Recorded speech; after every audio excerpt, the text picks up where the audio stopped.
Greg. Hiya. Afternoon. Good afternoon.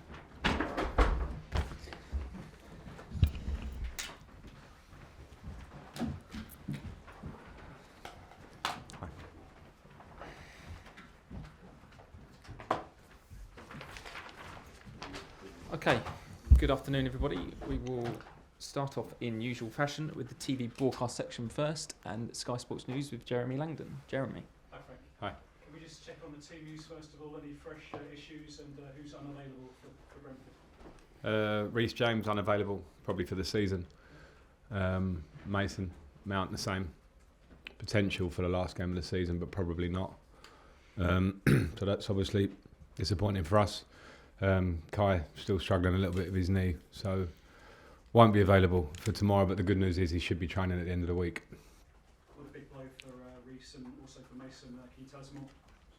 For all of us, you know, because they're big players. But REECE had a hamstring injury that he picked up in the Madrid game, got through the game, but we scanned it the following days.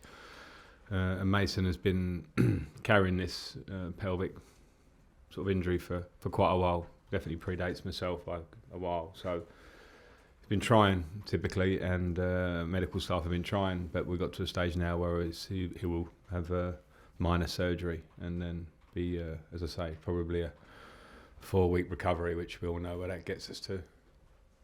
Frank, the build-up to this game has been rather dominated by all the speculation about the next manager and Pochettino possibly coming in. Would you back a Poch appointment? And have you been asked actually for your view on that? I'm not going to get involved in any future manager talk because it's all speculation, as you say. So simple as that.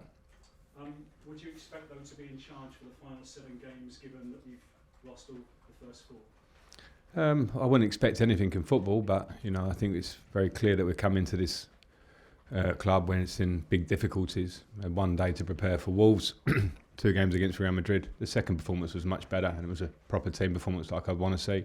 And the game in between that with Brighton, where we had to change a lot of the squad. So there were a lot of factors as to the 4 games that we've had since we've been working here. And as I said, the team and the club have been struggling for a while. So we come in with a view to help, and we'll keep working to help in a short time. The world won't change in a short time, but we'll keep doing our maximum to do that.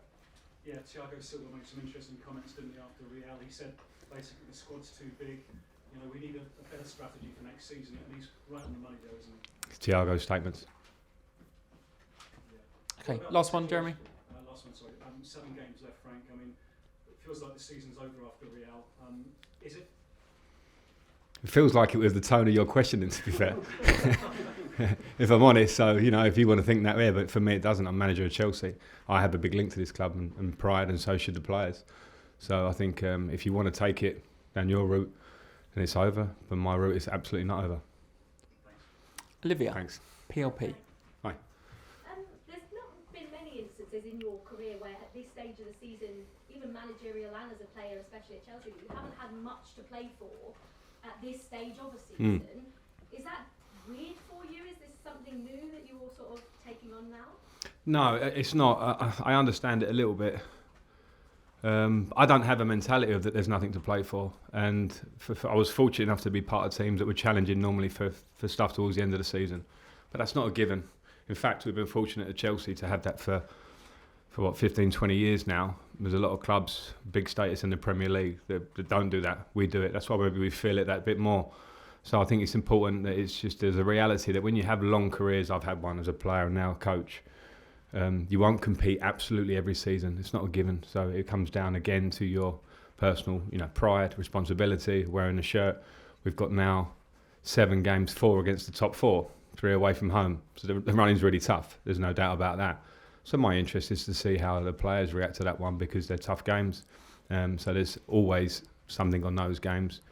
I understand that, and the players have to understand that. A lot of players, obviously, recently and have been brought in for the future. There's a lot of players whose futures are uncertain as well, so players that have been here for a while. Are we going to see any opportunities for those players that have been bought for the future, the likes of maybe Carney Chukwuemeka, Noni Madueke, McElhenney, those sorts of players? If they deserve it. If they deserve it, for sure. I think there is 2 things. There's the individual work of showing that you deserve it, and I'm fully for that. You know, my first period at the club, I came in with a transfer ban and losing big players. And everyone said, oh, of course, the young players get in the team. They got in the team because they deserved it with how they trained and those things. And that's a culture and a way that you have to have at a top football club. And I don't think that changes just for the moment. I think that should always be there. So, players have to train. Those 7 games and days of training now are all opportunities every day to try and show you deserve to be in the team. And I think I've probably shown as a coach, if you do that, you'll always get an opportunity with me. And just finally, I just want to ask you one on Brentford.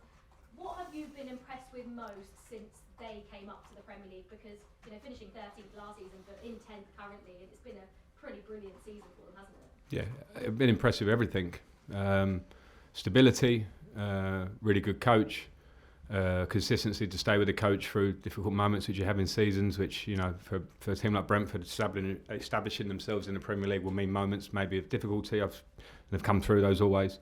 A real clear idea of how they want to play, a real clear idea of the link to the recruitment with how they want to play. So I think that's obviously a huge credit to everybody involved. Thank you. Raman.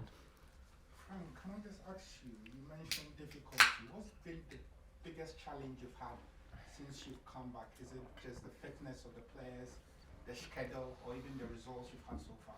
Well, the schedule was always going to be challenging, but I knew that coming in, so that was a challenge in terms of trying to work with the players, see them firsthand. You can't make too many prejudgments, and of course the games came thick and fast, and then we had a lot of fitness and to think about within those games and rotation. So that period is gone. We don't have a crazy period like that until the last week of the season now, so it gives us a bit more time to work in between. And those have been the challenges. I think that there are always a lot of challenges. I came in mid-season at Everton and I found a lot of challenges. We probably had more time to work to the end of the season, so you can get some consistency in work. This is different. But at the same time, football is about challenges and you have to tackle them head on. So there are challenges and we have to keep going. Okay, any more? Yeah, last one. Yeah, I just want to touch on Enzo Fernandez. Obviously, he joined for a record signing for a midfielder in January. He's coming into a dysfunctional side. What have you made of this time so far? I think he's a fantastic talent.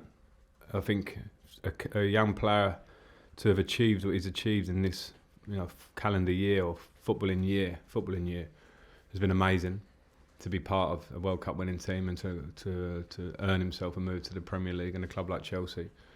And I agree, maybe it's a difficult moment to come to the club. He's been here now, for a few months, and it's been a difficult time, which will be a challenge for him. But at the same time, I think it's a challenge that will make him better, because everybody will put a lot of eyes on his performance, give him a lot of responsibility, when the reality is at his age coming here, he also needs support and help and all those things.